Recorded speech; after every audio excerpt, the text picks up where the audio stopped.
Regardez cette image ou encore cette vidéo. Ces contenus ont été générés à 100% par intelligence artificielle. On en voit de plus en plus, à tel point qu'on se demande maintenant si ce qu'on regarde est encore vrai ou non. Depuis l'arrivée de ChatGPT et l'adoption en masse de l'IA par le grand public, il n'a jamais été aussi facile de créer du contenu. Et au milieu de tous ces contenus, il y a votre audience. Sauf que maintenant, elle est noyée sous une montagne d'informations. Déjà que c'était compliqué de capter l'attention des gens, maintenant, ils n'ont même plus confiance en ce qu'ils voient. Alors, comment faire pour survivre dans un monde saturé en intelligence artificielle? Et comment s'en servir en marketing pour faire des publicités qui sortent du lot et qui vendent, plutôt que des contenus génériques qui finiront ignorés?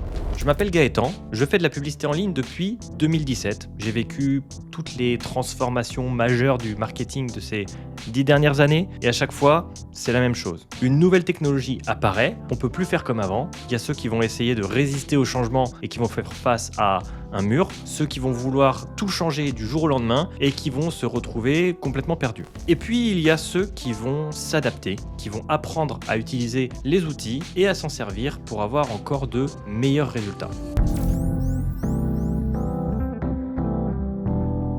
En 2024, le géant de la mode Mango va faire les frais de l'utilisation de l'IA. Dans une campagne pour leur nouvelle collection Sunset Dream, ils utilisent l'intelligence artificielle pour réaliser tous leurs visuels publicitaires. Ils ont entraîné leur propre modèle d'IA générative pour créer les images des mannequins qui portaient leurs produits. Le CEO de la marque pensait que ça permettrait d'aller plus vite dans la création de contenu. Le problème, c'est que les gens s'en sont rendus compte tout de suite. Et les rendus faisaient fake, on voyait que les photos n'étaient pas réelles et ça n'a pas du tout plu au public. On leur a reproché de créer des mannequins parfaits plutôt que d'utiliser de vrais humains et donc de manquer d'authenticité. La campagne a carrément tourné au bad buzz avec le hashtag False Advertising qui deviendra viral sur TikTok et conduira au boycott de la marque sur la plateforme.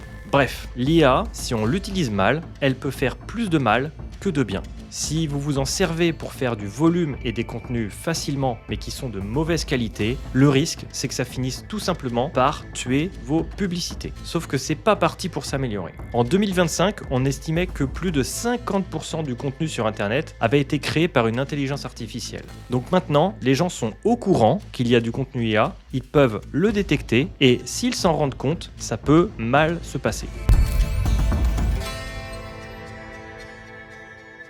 Bon, est-ce que ça veut dire qu'il faut éviter l'IA à tout prix? Pas du tout, c'est même le contraire. Il y a une autre marque pour qui ça a très bien marché dans une campagne de pub. Heinz a utilisé DALL-E pour générer des visuels autour du ketchup. La consigne était simple, ils ont dit à l'IA « Génère-moi une image de ketchup ».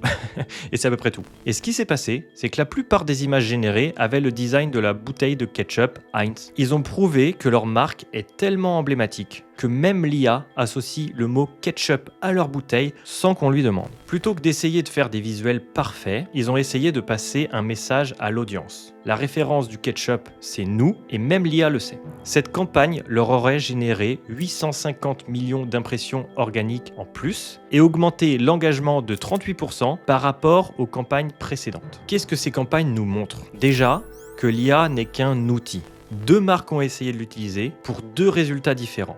Si vous faites n'importe quoi avec, vous allez tuer vos pubs. Les marques qui ne font pas n'importe quoi avec vont tuer vos pubs. Ensuite, c'est le message qui compte. Mango a essayé de faire les plus jolies photos possibles de ses produits. Heinz a juste voulu faire des bouteilles de ketchup. Donc concentrez-vous sur le message d'abord, parce que c'est ce qui est le plus important. Et une fois que vous avez une bonne idée, vous pouvez utiliser l'IA pour en faire une pub. Mais alors, comment faire ?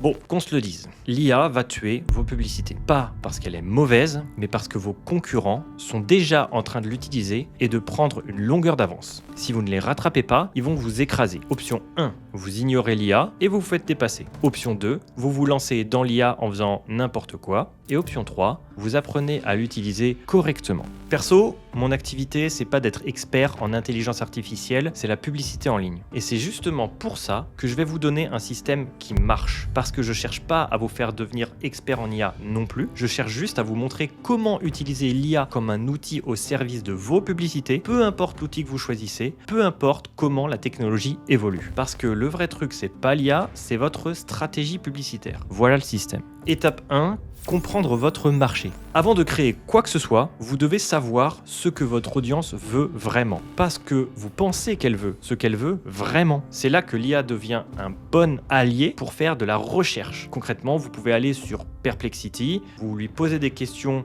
sur votre marché, vous définissez l'avatar client avec, et comme ça vous utilisez l'IA pour vos publicités. Étape numéro 2, créer du contenu authentique. Une fois que vous savez ce que votre audience cherche, vous créez du contenu qui répond à ce besoin. Pas du contenu générique, du contenu qui a une vraie valeur, une vraie perspective, et l'IA peut vous aider à produire, mais c'est vous qui donnez la direction. Par exemple, vous pouvez utiliser un outil comme Arcade qui permet de créer des vidéos qu'on appelle des UGC. Les UGC, c'est le contenu que les utilisateurs ont l'habitude de rencontrer dans leur feed, avec lequel ils ont l'habitude d'interagir. Et ben, vous le créez avec de l'intelligence artificielle, mais à la base, c'est vous qui rédigez les scripts de manière à ce que l'IA comprenne le message que vous essayez de faire passer. Comprenez un petit peu comment ça fonctionne.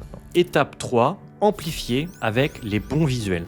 Maintenant que vous avez un message fort, vous le mettez en avant avec des visuels qui accrochent. L'IA va pouvoir vous générer ces visuels en quelques secondes, mais ils doivent servir votre message, pas l'inverse. Un outil que vous pouvez utiliser qui est pas mal à cette étape, c'est Nano Banana. Par exemple, moi j'utilise Google, j'ai une adresse email professionnelle. Donc dans mon abonnement, j'ai Nano Banana Pro qui me permet de créer des images que je peux utiliser ensuite en publicité. Je peux par exemple lui donner un prompt pour lui demander ce que je veux et qu'il m'en fasse une publicité, mais la manière dont je m'en sers, ça va être de prendre l'exemple d'une publicité que j'ai trouvée en faisant de la veille ou chez un concurrent, la mettre en référence dans Nano Banana et lui demander en fait de faire des modifications sur la base du modèle que je lui ai donné pour générer une publicité qui va partir sur le compte de mes clients. I've used Nano Banana. I use Gemini stuff to make stuff a lot. I think it's good. I've used ArcAds. I think it's okay. I don't think the ad really matters. My honest opinion is that if you can only win because your ad is good, it's because your data isn't. Basically, a really bad ad in a really good system will make a lot more money than the best ad in a bad system. Perso, je fais partie de ceux qui sont plutôt super enthousiastes de l'arrivée de l'intelligence artificielle parce qu'on peut s'en servir pour faire de la publicité, pour être plus productif, pour être plus créatif aussi. Mais au final, ça reste un outil au service de votre business. Je vous encourage à faire vos propres projets pour répondre à vos besoins avec l'IA. Je passe du temps chaque semaine à tester des outils et apprendre à m'en servir dans le marketing. Si vous voulez vraiment progresser et réussir vos campagnes ads, j'ai créé un groupe gratuit où je partage tout ce que j'ai appris en 9 ans de publicité en ligne. Dedans, vous avez accès à plus de 2 heures de cours sur la publicité, un live chaque semaine où je réponds en direct à vos questions, à des guides complets à la publicité en ligne et à une communauté où les gens partagent leurs résultats, leurs problèmes et s'entraident. J'espère vous y retrouver. Le lien se trouve dans la description. À plus!